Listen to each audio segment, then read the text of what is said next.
Andy, a good way to win the game. What did you make of the performance? Yeah, I thought we deserved it in the end. Two really good sides. I thought one goal was going to decide the game today, and it proved out to be. But they're a good side. You could tell they got good players as well, and we're delighted with the result. 2 out of 2 now, and we're looking all okay. John, a late goal to clinch in the end. Do you think you deserved something from the game? No. But it's on me because we didn't deserve anything last week, where we drew 0-0 and we didn't create any opportunities last week. This week we've created moments into their final third and still not created opportunities. So that's on me as a manager and as a coach, and that's on us as a coaching staff, because we've had a week to prepare our players for a game against Barri, knowing full well what they will look to do and how they look to set up, and they're a very good team defensively. I don't think we've worked George Ratcliffe well enough at all, in my opinion, other than a Reece Hughes moment where we've gone and pinched the ball. He makes an unbelievable save. Is the moment at the end onside? Maybe. But no, going back to the question, no, we didn't deserve anything.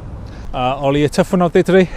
Yeah, I think from both sides. I don't think it was the best of games, but credit to us, we kept going and eventually got our rewards. Yeah, reward being your goal. Talk us through it. Yeah, I think, got to give credit to Mikey George. It's a hell of a ball across, and I thought first thought was just to keep it down and put it on target, and luckily for me it found the back of the net. Obviously a big game next weekend, the cup final, first chance of silverware for anybody this season. So how are you preparing for that? We're prepared as normal. We know TNS is going to be the favourites, they're the better side, and they're top of the league. They've won it for so many years, but we got to go there and we got to roll up our sleeves and give it our best shot.